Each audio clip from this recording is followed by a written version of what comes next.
I'm here today with Rowan Gibson. Rowan, how are you? I'm fine. I live in Costa Rica. How else could I be? Fair enough. Do you just put that up top to make me jealous? But that's fine. Listen, kind of big titles. One of the most renowned thought leaders in business innovation by Forbes, and the man they call Mr. Innovation. Yes, apparently so. Tell me, big titles. How come? Well, there are thousands of people that sort of talk about innovation, but very few really deal with the issue that I tackle. And that is, how do you embed innovation as a core competence, across an organization? Like, most people come in and they want to talk about, creative sessions and workshops and sticky notes and light bulbs and all of that kind of thing. But how do we make innovation an enterprise capability that's all the time, everywhere, embedded in the DNA, analogous to what we did with quality, or lean, or supply chain management, or safety, or more recently, sustainability. So that's what I have been doing for a couple of decades, is helping very large organizations to embed innovation as a core competence. And why you say that, and as you're speaking, it's like, surely that's what they should be doing, because otherwise it's just words, and it's just a speaker who's coming on to kind of talk around the whole thing, but it's no substance to it. Why are companies not naturally doing this and naturally considering it? That's a marvelous question. I mean, if you think about the last 100 years, huge industrial organizations, everything was set up to sort of automate and replicate and be zero defect and, low cost and high quality and all those kinds of things. But innovation introduces change. It introduces difference. And so what used to happen was that companies had an R&D lab that was working on that. So if you think about the old days, IBM or whatever, Pfizer, they would have their R&D labs, and many of them still do, and that's great.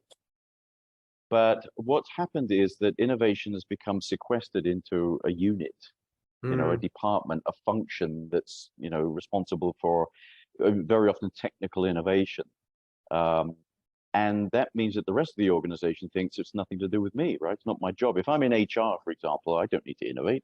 If I'm in supply chain management, I don't need to innovate. That's someone else's job. It's rather like in the old days, quality. Quality was only done by a small cadre of experts in white coats that walked around with clipboards, But then Toyota introduced the idea that quality could be embedded everywhere. Everyone everywhere is involved and responsible for quality. And, in my small way, I like to think that I've done the same for innovation, or doing it. So can I ask, kind of, again, you're speaking, and I'm thinking to myself, has almost the internet, tech and everything, has it kind of obscured what innovation really is, by the fact that kind of, you talked about innovation, I'm talking, and all I can think about is this big change, this seismic change that affects kind of society as a whole, as kind of the internet comes along, or Tesla or something like that, and you think of that as innovation.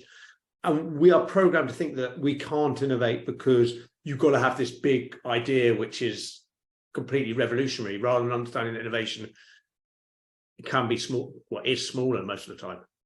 Well, I don't want to talk about it being small, but certainly broad, meaning that, my definition of innovation is that innovation's about creating value by doing things differently. And that could apply to inventing a wheel, or it could apply to doing something else that creates value by doing things differently. So you can create value by doing things differently in HR. You can create value by doing things different. For example, one organization I'm working with, we've introduced a thing called a gig program, meaning that people that really, have a passion for a particular idea, and they want to pursue a project, rather like you see at Google, where people can, instead of talent allocation, it's talent migration, where people can migrate towards the opportunities that interest them the most. So we've introduced a thing called the gig program, where people can apply to do a gig, to get involved in an innovation project and push it forward and be kind of an intrapreneur. They can use their time for that. So 10 to 15% of the time. So in other words, you can create value by doing things differently in HR, but you can also create value by doing things differently in the lab, right? You can come up with new technological breakthroughs. So all of those things represent innovation. And the idea is, how do we break that old paradigm that it's only a few technical people that can do it? And rather that you and I and everyone else, everybody can be an innovator. Everyone can come up with ideas that can create value by doing things differently. Tell me, you've worked with so many different companies across the whole world. Do you have you noticed similarities in companies that you feel kind of have accepted and embraced the kind of what innovation really is? Are there certain traits in these companies that mean they're more willing to kind of embrace new ideas? I think that's a part of it. I mean, I think every company sort of needs and wants new ideas. The question is, how threatening are they to the current way of doing things? So if you have a culture where, we have business unit leaders that have been there for quite a while, and they're focused on unit sales, and somebody comes along with an innovation that's going to perhaps even cannibalize or threaten, their existing business, there's a resistance. But I think companies that realize that we need to continuously innovate, in order to drive business growth, in order to drive, strategic renewal, because we can't do the same thing forever, in order to drive competitive advantage, because, very quickly, even if you come up with something great, like Steve Jobs did several times, other people like Samsung and LG and everyone else, can copy that. So we need to continuously create a new competitive advantage. You're only going to get that through innovation. We need to, drive disruption before somebody disrupts us, right? And we also need to drive things like digital transformation. I mean, to me, the only way you're going to transform a company digitally is if you're willing to digitally innovate, right? Because you have to, again, create value by doing things, in this case, digitally, not just differently, but digitally. And of course, we have another huge challenge, which is sustainability. And so how are you going to, and most of the organizations that I work with today, that's their number one focus. Okay. How do we become more sustainable? So the only way you're going to get to that, again, is through innovation. So to come back to what you said, what is innovation? Well, innovation is also about making you more sustainable as a company. Can we create value, in this case, for the planet and for our customers and so on, by doing things differently in our operations, in the materials we're using in our products, and so on. So all of that is innovation. So I think the companies that really get it are those that are open to that kind of broad definition of innovation that's about products and services and new strategies and business models and customer experiences and cost structures, and all of that stuff can be innovation. The companies that really get that, those are the ones that become the champions. So let me ask as last, I suppose from my perspective, I'm listening to you, I'm like, kind of, I completely get that.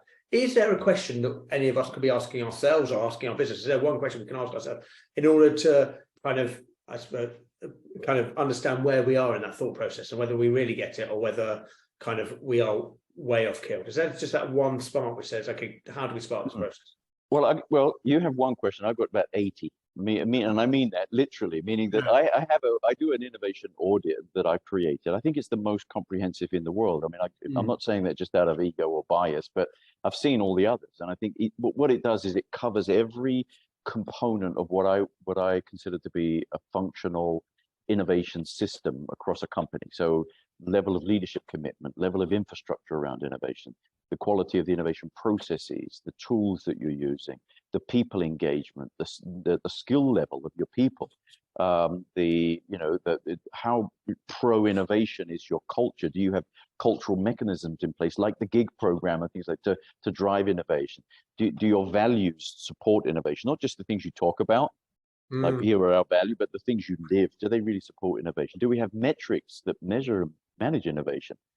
Do we have, the right kind of goals that are driving? So I measure all of that. It's like 80 questions that measure. That's going to give you a very, very clear picture of where you are today. And the result of all of that stuff is what I call an innovation index. So it's going to give you a number between 1 and 5. So where are you as an organization on a scale of 1 to 5? 1 is the lowest, 5 the highest. So if you're, say, I don't know, a 2.4, which by the way is pretty much, typical for most organizations when they start their innovation journey, even if they've been around for 120 years.